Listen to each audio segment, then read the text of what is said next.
Today in Lazer Update, we get a taste of what's cooking downstairs in the Gordon Student Center when we check in with Chef Taylor. Plus, we hear about what's coming through those little earbud speakers. That and much more in the next 20 minutes.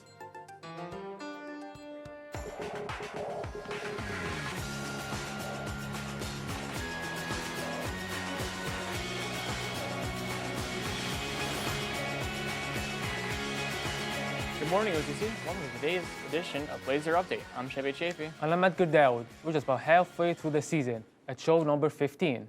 The semester is flying, Chevy, don't you think so? Too slow for me. Let's keep things moving and do the show.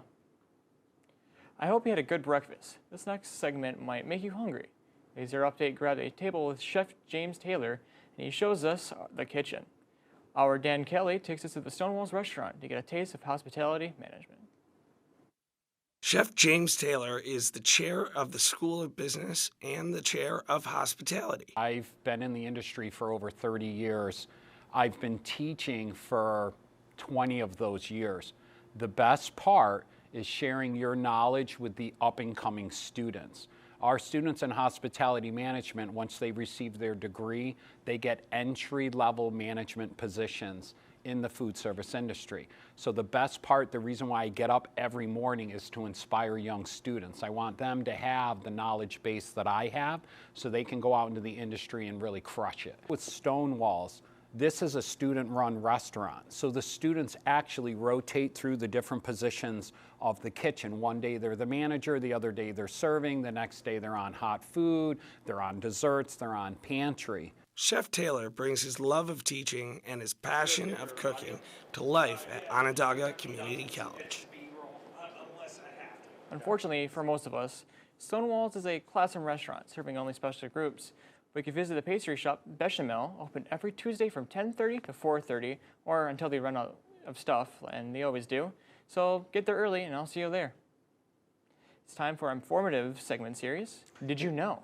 Did you know that if you're struggling, you never have to deal with it alone at OCC? Lazer Update. Colin Rickert show us where to find a safe place on campus. Did you know that OCC has counseling services? With a licensed and caring staff, the Counseling Center offers support groups, crisis intervention services, and mental health counseling, providing help with roommate issues, family problems, gender identity concerns, substance abuse, domestic violence, and more.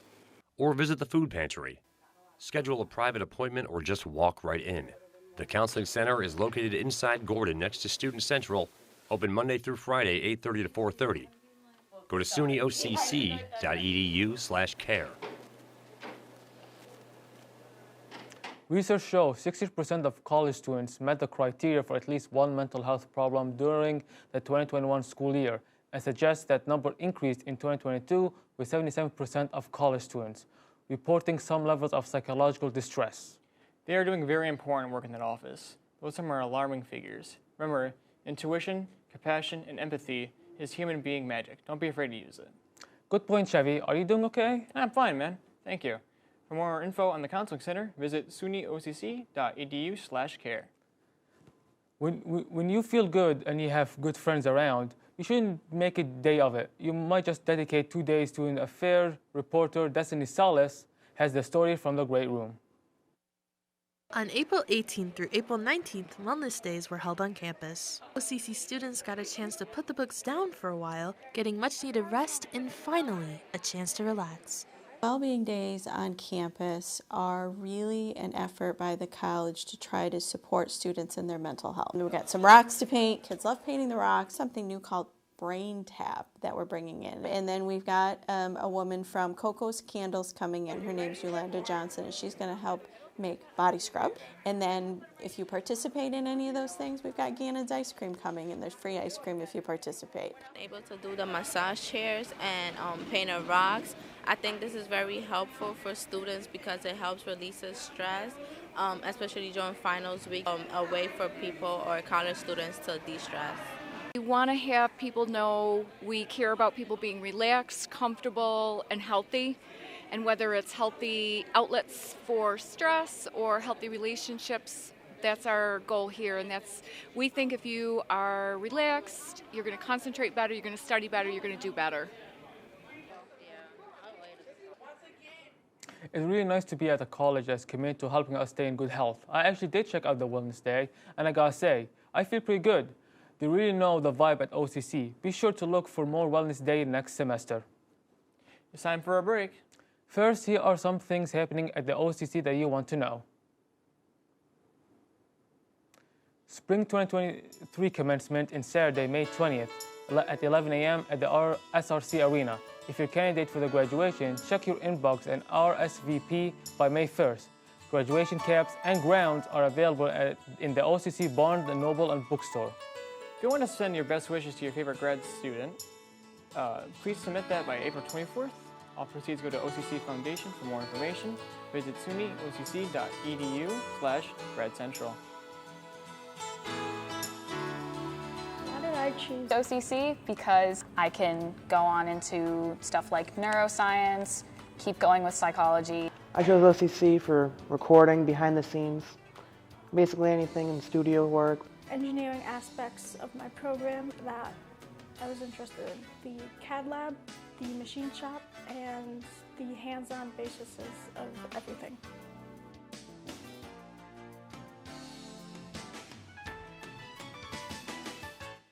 Why did I choose OCC? I chose OCC because it's close to home. Why did I come to OCC? I came to OCC because it was financially affordable for my family. Why did I choose OCC? I chose OCC for the hands-on learning.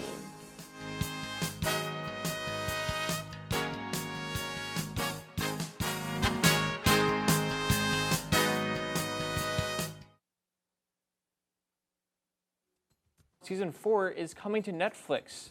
The fourth installment of the parody mockumentary series created by Bill Hader, Fred Armisen, and Seth Meyers, and Rhys Thomas will be available to watch on Netflix May 9th. Welcome back to Lazer Update. I'm Chevy Chafee. I'm Edgar Dowd. So far, we've seen stories about good food, good health, and good friends. Lots of fun. What's coming up next? Alumni faces, music, and candy. I like those too. Anything else? Politics? Oh, man, it's my fault for asking. Let's get back into it. Earbuds and headphones on students everywhere you look. It's hard not to wonder what people are listening to. Man on the Street reporter Colin Rickert has a story from Gordon Cafeteria. This time on Pulse of the Campus, many students can be seen wearing earbuds or headphones as they travel from class to class. We want to know what they're listening to. We find out today when we ask who's at the top of your playlist. Top of the playlist, you gotta go NBA Youngboy. I gotta go NBA Youngboy. Luke Combs or Chris Stapleton. I can't choose. Kanye West. Probably Falling in Reverse. Bone Thugs and Harmony. Doja Cat. System of a Down and Disturbed. J. Cole. I gotta say J. Cole too. Damn. JPEG Mafia.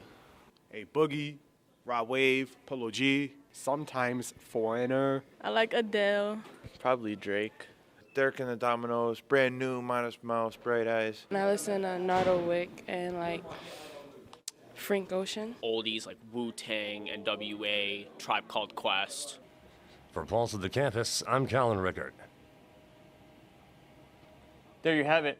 Lazer Update isn't afraid to stop you to talk when you're trying to block out the world, not even at lunchtime. The BMC program at OCC produces many success stories. Current students were lucky enough to visit 5 notable alumni sophomore. Our correspondent Colin Rickert was there to hear the wisdom. Broadcast media communications students at OCC who recently had a chance to earn extra credit spending their college hour with a panel of alumni speakers. I think it's a good opportunity for any of our students here that are in the same place that these guys all started out, whether it was 5 years ago or 10, 15 years ago, and how they made it to where they are today. And I think it's good to be able to pick those alumni's brains.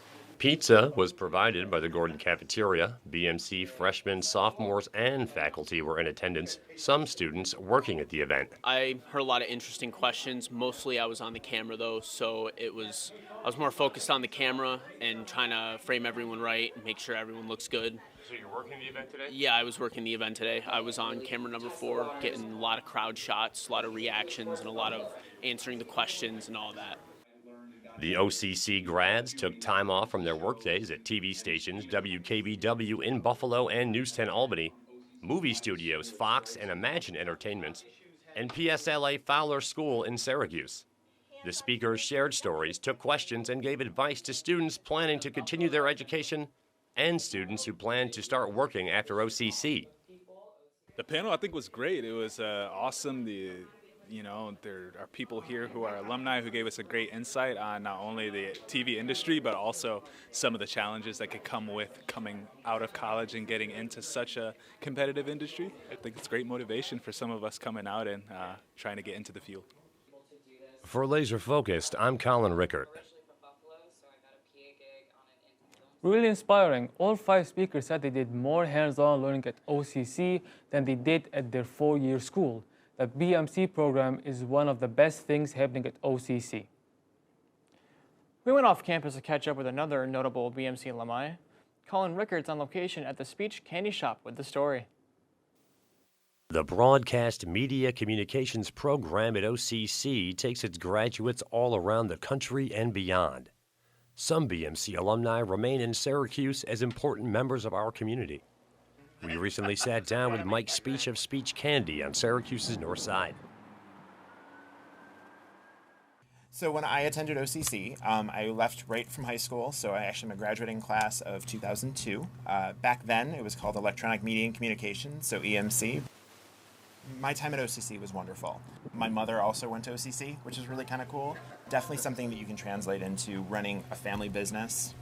That dynamic is crazy because, instead of me, arguing with a fellow student or arguing with a contemporary in a program or in a class, I'm arguing with my sister and my aunt. So a little bit different there. Yeah, whatever you want to do. I remember when one of the projects we had to do a newscast. The neat part was that I was able to do a lot of the art and a lot of the crayon stuff. So I was doing a lot of that stuff and learning how to do a layout and figuring out, how to do your frames and making sure all of that stuff was ready to go. And I've translated a lot of that as well into a lot of the art that we do here in the store, because most of the artwork and labels that you see on most of our products are actually done by me as well. And I've actually designed the majority of our website that we currently use today. One of the alumni faces, which is really awesome, an honor that I never thought I'd ever receive, especially when I see the other people on that wall. But it's really, really awesome, and my time at OCC was wonderful, and I would never trade that for anything. For Laser Update, I'm Colin Rickert. Mike went on to do sound design and theater before coming back to Syracuse to become the head chocolatier in the family business. It's definitely an interesting story. I got some serious creeper vibe from that dog through in the eyes. Yikes.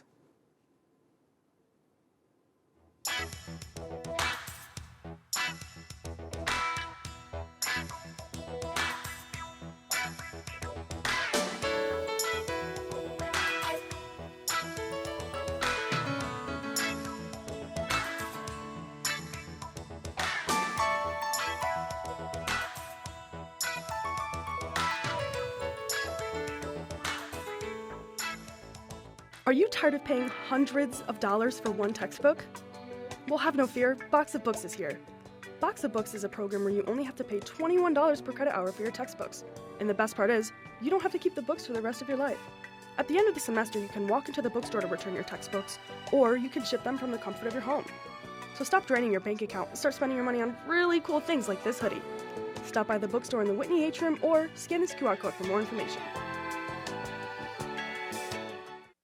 The Coulter Library is your place for entertainment. With over 77,000 books, movies, and CDs, there's always something to do. Your place for research help. Trouble with a project? Ask a librarian. Your place for quiet space. Shh, our first floor is reserved for quiet work only. Your place for IT help. Visit our help desk on the second floor. All this and so much more at the Coulter Library. Open 7 days a week. For more information, visit sunyocc.edu/library. Thinking about transferring to Syracuse University, SU will be visiting the OCC campus on Tuesday, April 25th from 1 through 3 p.m. in the Mooney Hall. Welcome to Laser Update. I'm Edgar Dowd. I'm Chevy Chafee, and we give you back to Colin Rickert one more time for God As She Is. Thank you, Chevy. Hello, everyone. I'm Colin Rickert, and today on God Issues, we are talking about the political divide in the U.S. You see it in media, you see it in election results, you see it in your community. A nation torn asunder. Joining me today are Lyle Freeman and Dan Kelly to talk about this political division. Gentlemen, thank you for joining me. First question is for Mr. Freeman. Lyle, as Gen Z gets older, they're having families, they're owning property, running corporations, holding office, while at the same time, Gen Alpha comes of voting age. What's that going to do to the situation? Well, having the younger generation enter the election game and all that, it's going to bring more voice to the election results, but we need to first inform them of how elections work, how government works, because those who are less educated on the voting system, especially in the younger audience, they're not going to vote. So we need to find a way to get them informed and get them to the polls. I love it. That's great. Next question is for Mr. Kelly. Dan, so I feel like this didn't become the hard talked about issue that it is until we were like well into the COVID-19 pandemic. Would we be here if not for COVID? Is this a byproduct of an unprecedented era of social isolation and inactivity? Definitely. It's really scary how well social media has influenced our political divide. It's a little bit scary, honestly. Too many people are allowed to put out their opinions and put out facts that aren't even real, So people were just sitting home during the pandemic, putting this stuff online, and then other people were sitting home reading it. Yeah. Basically, not a good look on us. Yeah. Jeez. Lyle, the left is represented by blue, and the right is represented by red. Blue and red together make purple. Could that be applied here? Well, should we do a purple party? In a way, yes. That purple party for me would be all the third parties. You see, our election system isn't built for the third party. It's more built for the two parties. As we always say, it's majority rules. So even if a third party candidate gets into office, they're going to have to break their ties and be with the Republicans or be with the Democrats if they want a chance of winning. Very good. And Dan, do you have any thoughts on the color scheme being worked in here? Yeah. I definitely like purple over red or blue. Love it. Very good. We'll be right back. When we come back, we're going to talk some more about the political division in the U.S. on Got Issues.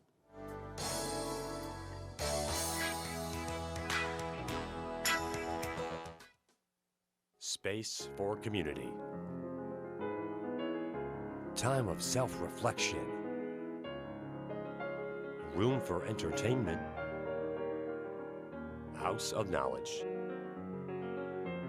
This is the Coulter Library at Onondaga Community College. Your #1 student resource in-house 7 days a week or online 24 hours a day. Go to sunyocc.edu/library. That way around people. Well, with two guys in flannel shirts, we're talking about the nation being politically divided. Let's get back into it. Lyle, a lot of individuals and groups take to social media with their political agendas. Do you see this kind of thing in your social media feed? Absolutely. Now, I kind of not follow the politicians on social media. If they happen to be in my feed, it's either through one of the news organizations I follow. But anyway, these political leaders use social media to get the word out. They use the news to get their word out. And to have their supporters say, ooh, that's nice. Good job there, Mr. Senator. Good job, Mr. President. It kind of gives them a feeling of like they can share it with others and get the word out. Are you clicking like on these words when they get them out? I don't. I try to stay independent, giving both parties a say. But if someone's like the hierarchy of politics and I really, really like what they're saying, I will hit like. Very good. Attaboy. And last question is for Mr. Kelly. Dan, your personal political position, your party affiliation, whatever that might be, left or right, do you feel, are you getting closer to the center, closer to people in the opposing parties, or are you getting even further away from all of them? Well, to be honest, it doesn't feel like I'm moving at all. it does feel like the parties are moving even further and further apart, which is a little bit disturbing because as a nation in a whole, we shouldn't be divided. It's kind of scary, man. It's wild. You know, it really is something else to see. Quick follow-up in a few words, Dan. How do we fix this? Well, we could just hit the reset button. I love it. There it is, folks. I'd like to thank my guests, Lyle Freeman and Dan Kelly, and hope you've enjoyed watching. I'm Colin Rickert, and that's Got Issues. What a bunch of nonsense. I thought it was an insightful discussion. Yeah, well, what do you think of Show 15, Egder? Best laser update ever. I agree, but I've been thinking about a friend showing up for like at least 17 minutes now, so let's go. Visit our YouTube channel, Onondaga Campus Connection, and Facebook page, Broadcast Media Communications. Like and subscribe. I'm Chevy Chafee. I'm Edgar Dawood. We'll see you next time on Laser Update.